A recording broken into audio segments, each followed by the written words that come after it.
April 11 ನಮ್ಮ ಅನುದಿನ ಆಹಾರ ಸೇವೆಗಳಿಂದ ತಮ್ಮೆಲ್ಲರಿಗೂ ಶುಭವಂದನೆಗಳು. ಇಂದಿನ ಶುಭ ಸಂದೇಶ, ಅವಕಾಶವನ್ನು ಸದುಪಯೋಗಪಡಿಸಿಕೊಳ್ಳಿರಿ. ಫೋ ಫಾಂಗ್ ಚಿಯಾ ಅವರಿಂದ. ಇಂದಿನ ಸತ್ಯವೇದದ ಭಾಗ 2 ತಿಮೋಥೆಯನಿಗೆ ಅಧ್ಯಾಯ 4 ವಚನ 1ರಿಂದ ವಚನ 5ರವರೆಗೆ.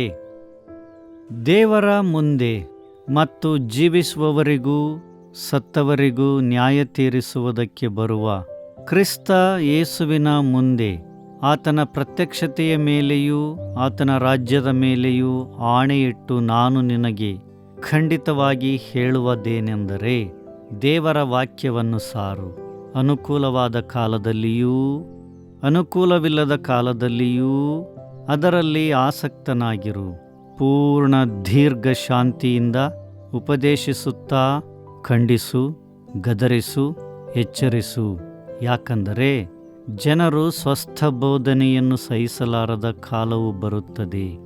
ಅದರಲ್ಲಿ ಅವರು ತೀಟೆ ಕಿವಿಗಳುಳ್ಳವರಾಗಿ ತಮ್ಮ ದುರಾಶೆಗಳಿಗೆ ಅನುಕೂಲರಾದ ಅನೇಕ ಉಪದೇಶಕರನ್ನು ಇಟ್ಟುಕೊಳ್ಳುವರು. ಅವರು ಸತ್ಯ ಬೋಧನೆಗೆ ಕಿವಿಗೊಡದೆ ಕಲ್ಪನಾ ಕಥೆಗಳನ್ನು ಕೇಳುವುದಕ್ಕೆ ಹೋಗುವರು.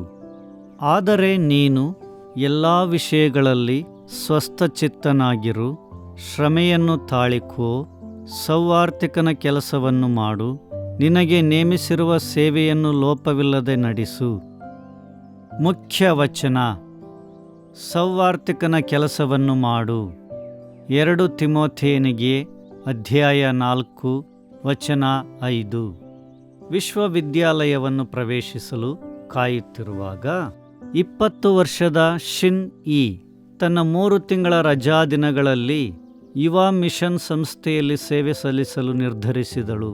ಕೋವಿಡ್-19 ಮಹಾಮಾರಿಯ ನಿರ್ಬಂಧಗಳು ಅಸ್ತಿತ್ವದಲ್ಲಿದ್ದುದನ್ನು ಗಮನದಲ್ಲಿಟ್ಟುಕೊಂಡು ಮುಖಾಮುಖಿ ಸಭೆಗಳನ್ನು ನಡೆಸುವ ಸಾಧ್ಯತೆಗಳು ಇಲ್ಲದಿರುವಾಗ ಈ ಕಾರ್ಯವನ್ನು ಕೈಗೊಳ್ಳಲು ಇದು ಸೂಕ್ತ ಸಮಯವಲ್ಲವೆಂದು ತೋರುತ್ತಿತ್ತು. ಆದರೆ ಶಿನ್ ಇ ಶೀಘ್ರದಲ್ಲೇ ಅದಕ್ಕಾಗಿ ಒಂದು ಮಾರ್ಗವನ್ನು ಕಂಡುಕೊಂಡಳು.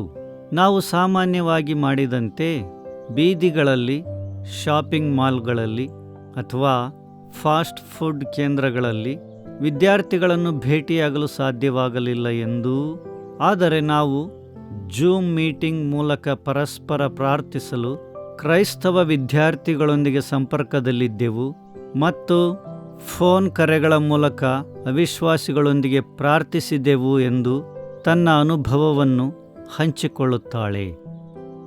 ಸೌವಾರ್ತಿಕನ ಕೆಲಸವನ್ನು ಮಾಡು ಎಂದು ಅಪೊಸ್ತಲನಾದ ಪೌಲನು ತಿಮೋಥೆಯನನ್ನು ಪ್ರೋತ್ಸಾಹಿಸಿದಂತೆಯೇ ಶಿನ್ ಇ ಮಾಡಿದಳು. ಜನರು ತಾವು ಕೇಳಬಯಸಿದ್ದನ್ನು ಹೇಳುವ ಶಿಕ್ಷಕರನ್ನು ಕಂಡುಕೊಳ್ಳುತ್ತಾರೆಯೇ ಹೊರತು ಅವರು ಅತಿ ಅಗತ್ಯವಿರುವುದನ್ನು ಹೇಳುವ ಶಿಕ್ಷಕರನ್ನು ಕಂಡುಕೊಳ್ಳುವುದಿಲ್ಲ ಎಂದು ಪೌಲನು ಎಚ್ಚರಿಸಿದನು. ಆದರೂ ತಿಮೋಥೆಯನು ಧೈರ್ಯವನ್ನು ತಾಳಿಕೊಳ್ಳುವಂತೆ ಮತ್ತು ಅನುಕೂಲವಾದ ಕಾಲದಲ್ಲಿಯೂ ಅನುಕೂಲವಿಲ್ಲದ ಕಾಲದಲ್ಲಿಯೂ ಅದರಲ್ಲಿ ಆಸಕ್ತನಾಗಿರಬೇಕೆಂದು ಕರೆಯಲ್ಪಟ್ಟನು.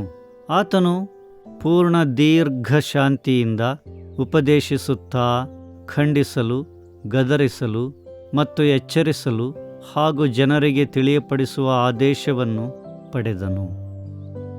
ನಾವೆಲ್ಲರೂ ಸುವಾರ್ಥ ಪ್ರಚಾರಕರು ಅಥವಾ ಬೋಧಕರಾಗಲು ಕರೆಯಲ್ಪಟ್ಟಿಲ್ಲವಾದರೂ ನಮ್ಮ ಸುತ್ತಲಿನವರೊಂದಿಗೆ ನಮ್ಮ ನಂಬಿಕೆಯನ್ನು ಹಂಚಿಕೊಳ್ಳುವಲ್ಲಿ ಪ್ರತಿಯೊಬ್ಬರೂ ಒಂದು ಪಾತ್ರವನ್ನು ವಹಿಸುವುದು ಸಾಧ್ಯವಿದೆ.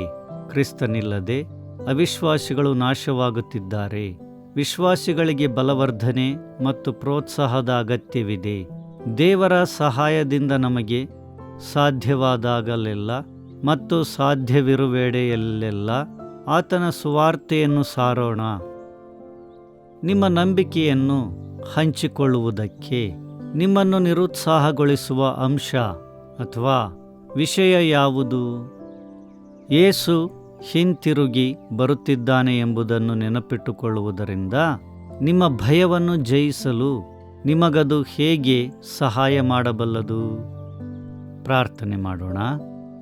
ಪ್ರೀತಿಯ ಯೇಸುವೇ, ನಿನ್ನ ಮಾತುಗಳನ್ನು ಇತರರೊಂದಿಗೆ ಹಂಚಿಕೊಳ್ಳುವ ಪ್ರತಿಯೊಂದು ಅವಕಾಶವನ್ನು ಬಳಸಿಕೊಳ್ಳಲು ನನಗೆ ಸಹಾಯ ಮಾಡು. ಇದರಿಂದ ಅವರು ನಿನ್ನಲ್ಲಿ ಭರವಸೆ ಮತ್ತು ಸಾಂತ್ವನವನ್ನು ಕಂಡುಕೊಳ್ಳಲಿ. ಆಮೇನ್.